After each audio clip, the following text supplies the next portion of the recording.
আসসালামু আলাইকুম। এখন শুনবেন সংবাদ শিরোনাম। ছড়িয়ে পড়েছে মধ্যপ্রাচ্যের যুদ্ধ। ইরানের জাহাজে মার্কিন সাবমেরিনের হামলায় নিহত অন্তত ৮০। খামেনির স্থলাভিষিক্ত হলেন সৈয়দ মুজতবা। বাংলাদেশ সহ মুসলিম দেশগুলোর সহমর্মিতা চাইল ইরান। আমিরাতে আটকে পড়া প্রবাসীদের ফেরাতে আজ ও কাল 2টি ফ্লাইট পাঠাচ্ছে ঢাকা। যুক্তরাষ্ট্রের সাথে সই হওয়া বাণিজ্য চুক্তিতে সম্মতি ছিল প্রধান দুই রাজনৈতিক দলের, জানালেন ডক্টর খলিল। জ্বালানি সংকট মোকাবেলায় মার্কিন সহকারী পররাষ্ট্রমন্ত্রীর সহযোগিতা কামনা। তালিকা করে চাঁদাবাজ ও অস্ত্রধারীদের বিরুদ্ধে দেশব্যাপী অভিযান, জানালেন স্বরাষ্ট্রমন্ত্রী।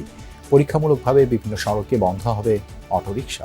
এতক্ষণ শুনছিলেন সংবাদ শিরোনাম। এখন শুনবেন বিস্তারিত। মধ্যপ্রাচ্যের যুদ্ধ আরও ছড়িয়ে পড়ার শঙ্কা দেখা দিয়েছে। অঞ্চলটির গণ্ডি পেরিয়ে এবার ইরান মিসাইল ছুড়ল নেটোভুক্ত তুরস্কে। যদিও তা ভূপাতিতের দাবি করেছে নেটো, পাশাপাশি ইসরায়েল ও আরব দেশগুলোর কৌশলগত গুরুত্বপূর্ণ স্থাপনায় হামলা অব্যাহত রেখেছে তেহরান। অন্যদিকে আগামী কয়েকদিনের মধ্যেই ইরানের আকাশসীমা পূর্ণ নিয়ন্ত্রণের ঘোষণা দিয়েছে ওয়াশিংটন। দেশটির যুদ্ধমন্ত্রী পিট হেগসেথ এক সংবাদ সম্মেলনে সামনে হামলা আরও জোরদার করার কথাও জানিয়েছেন। এদিকে পাল্টাপাল্টি হামলা চলছে ইসরায়েল হিজবুল্লাহর মধ্যেও। ভারত মহাসাগরের শ্রীলঙ্কা উপকূলে সাবমেরিন থেকে হামলা চালিয়ে ইরানের একটি যুদ্ধজাহাজ ডুবিয়ে দিয়েছে যুক্তরাষ্ট্র। এতে কমপক্ষে ৮০ জন নিহত হয়েছে। ওয়াশিংটনের দাবি, দ্বিতীয় বিশ্বযুদ্ধের পর এটি প্রথম টর্পেডোর হামলায় শত্রুপক্ষের যুদ্ধজাহাজ ডুবির ঘটনা। শ্রীলঙ্কার পররাষ্ট্রমন্ত্রী জানিয়েছেন, নৌযানটিতে ১৮০ জন ক্রু ছিল। জীবিত উদ্ধারকৃতদের মধ্যে ৩২ জনের অবস্থা গুরুতর। তাদের স্থানীয় একটি হাসপাতালে ভর্তি করা হয়েছে বলে জানিয়েছে শ্রীলঙ্কা। এখনও নিখোঁজ অনেকে, তাদের সন্ধানে অভিযান চালাচ্ছে শ্রীলঙ্কার সামরিক বাহিনী। গত মাসের শেষ দিকে ভারতের উদ্যোগে বঙ্গোপসাগরে আয়োজিত এক নৌ মহড়ায় অংশ নিয়েছিল ইরানিয়ান ফ্রিগেটটি। সৌদি আরবের রাষ্ট্রীয় জ্বালানি সংস্থা আরামকোর সবচেয়ে বড় তেল শোধনাগার রাস তানুরায় আবারও ড্রোন হামলার ঘটনা ঘটেছে। তবে এই হামলা প্রতিহতের দাবি করেছে সৌদি আরব। সামাজিক যোগাযোগ মাধ্যম এক্স এর এক বিবৃতিতে এই তথ্য জানিয়েছে সৌদি আরবের প্রতিরক্ষা মন্ত্রণালয়। তবে কারা এই হামলা চালিয়েছে সেটি এখনও নিশ্চিত করে বলা হয়নি। এর আগে সোমবার রাস তানুরায় হামলা হয়। আগুন ধরে যায় পরিশোধন কেন্দ্রটির বিভিন্ন স্থানে। বিশ্বের বৃহত্তম জ্বালানি শোধনাগারগুলোর মধ্যে অন্যতম রাস তানুরা। দৈনিক ৬৫ লাখ ব্যারেল তেল উৎপাদিত হয় এই শোধনাগারে। বিশ্বের মোট জ্বালানির ৭% সরবরাহ করা হয় এই শোধনাগার থেকে। সব জল্পনা কল্পনার অবসান ঘটিয়ে ইরানের সর্বোচ্চ ধর্মীয় নেতা হলেন খামেনি পুত্র সৈয়দ মুজতবা খামেনি। অথচ মৃত্যুর আগে সম্ভাব্য উত্তরসূরিদের তালিকায় মুজতবার নামই রাখেননি Ayatollah Ali Khamenei. Iran international বলছে, মূলত রেভলিউশনারি গার্ডের চাপই মুজতবাকে সর্বোচ্চ নেতা নির্বাচিত করেছে দেশটির assembly of expert. Syed Mujtaba Hosseini Khamenei প্রয়াত সর্বোচ্চ ধর্মীয় নেতা আয়াতুল্লাহ খামেনির দ্বিতীয় ছেলে। অবশ্য সন্তান হলেও তাকে সম্ভাব্য উত্তরসূরিদের তালিকায় রাখেননি আয়াতুল্লাহ আলী খামেনি। কারণটা স্পষ্ট। নেতা নির্বাচনে উত্তরাধিকার প্রথা ইরানের রাজতন্ত্র বিরোধী গঠনতন্ত্রের সাথে সাংঘর্ষিক। কিন্তু সর্বোচ্চ নেতা নিহতের পর দেখা গেল ভিন্ন চিত্র। এতদিন মুজতবা খামেনিকে দেখা হতো পর্দার আড়ালের এক চরিত্র হিসেবে, যিনি প্রকাশ্যে আসতেন কম, অথচ ছিল অন্তরালের ভূমিকা। অনেকেরই ধারণা জনসাধারণের সাথে তার তেমন কোনো যোগাযোগ নেই। কিন্তু সর্বোচ্চ ক্ষমতাধর ব্যক্তির সন্তান হওয়ায় বিচরণ সবসময় ছিল ক্ষমতার চারপাশে। নিজেও একসময় সদস্য ছিলেন রেভলিউশনারি গার্ডের, তাই আইআরজিসিতে মুজতবার ব্যাপক প্রভাব। এছাড়াও এলিট বা সিজ ফোর্সে রয়েছে আধিপত্য।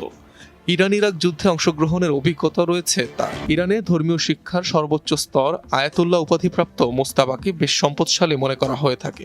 একাধিক সূত্র অনুযায়ী যুক্তরাজ্যে বিলাসবহুল সম্পত্তি রয়েছে তার। এছাড়াও একাধিক পশ্চিমা দেশে রয়েছে বিনিয়োগ। ২০১৯ সালে মুজতবা খামেনির উপর নিষেধাজ্ঞা আরোপ করে যুক্তরাষ্ট্র। শনিবারের যৌথ হামলায় খামেনির পরিবারের মধ্যে বেঁচে যাওয়া একমাত্র সদস্য মুজতবা খামেনি। ওআইসির সদস্য ও মুসলিম দেশ হিসেবে বাংলাদেশ সরাসরি ইসরায়েল যুক্তরাষ্ট্রের যৌথ অভিযানের সমালোচনা করবে, এমনটাই প্রত্যাশা ইরানের। সকালে এক সংবাদ সম্মেলনে এমনটা জানিয়েছেন ইরানি রাষ্ট্রদূত জালাল রহিমি জাহানাবাদী। বলেন, যতক্ষণ পর্যন্ত যুক্তরাষ্ট্র শান্তির পথে আসবে না, ততক্ষণ সর্বশক্তি দিয়ে যুদ্ধে লড়বে ইরান। তবে যুক্তরাষ্ট্র আলোচনায় বসলে তেহরানও রাজি। আশ্বাস দেন, নিজ নাগরিকদের মতোই প্রবাসী বাংলাদেশি ও শিক্ষার্থীদের নিরাপত্তা দেয়া হচ্ছে। ইরানে চলমান যৌথ অভিযান ছড়িয়ে পড়েছে গোটা মধ্যপ্রাচ্যে। শুধু ইরানেই প্রাণ হারিয়েছে সহস্রাধিক। প্রতিবেশী লেবাননেও দেদারসে মরছে মানুষ। দুপুরে বাংলাদেশে নিযুক্ত ইরানের রাষ্ট্রদূত জালাল রহিমি জাহানাবাদী একটি সংবাদ সম্মেলন করেন। এ সময় ইরানের প্রতি সহমর্মিতার পাশাপাশি সর্বোচ্চ ধর্মীয় নেতা আয়াতুল্লাহ খামেনির মৃত্যুতে শোক ও সমবেদনা প্রকাশ করায় বাংলাদেশ সরকারকে জানান কৃতজ্ঞতা। বর্তমানে আত্মরক্ষায় পাল্টা হামলা করছে ইরান, যা জাতিসংঘের নীতিমালা অনুসারে আইনসঙ্গত। তবে যুক্তরাষ্ট্র ও ইসরায়েল লঙ্ঘন করেছে আন্তর্জাতিক সব নিয়মকানুন।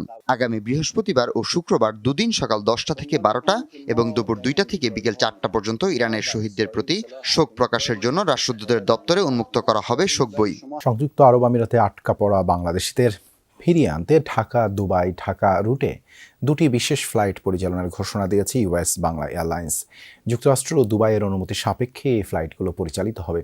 প্রথম ফ্লাইটটি শাহজালাল বিমানবন্দর থেকে আজ সন্ধ্যে 7:20 দুবাইয়ের উদ্দেশ্যে রওনা হওয়ার কথা। একই ফ্লাইট দুবাই থেকে স্থানীয় সময় রাত 12:20 ঢাকায় ফিরবে। আগামীকাল বৃহস্পতিবার অপর বিশেষ ফ্লাইটটি ঢাকার হজরত শাহজালাল আন্তর্জাতিক বিমানবন্দর থেকে বিকেল 5:15 দুবাইয়ের উদ্দেশ্যে উড্ডয়ন করবে, যা দুবাই থেকে স্থানীয় সময় রাত 10টায় ঢাকায় ফেরার কথা। প্রবাসীদের সাথে আটকে পড়া বিমান বাংলাদেশ এয়ারলাইন্সের ক্রুদেরও ফিরিয়ে আনা হবে।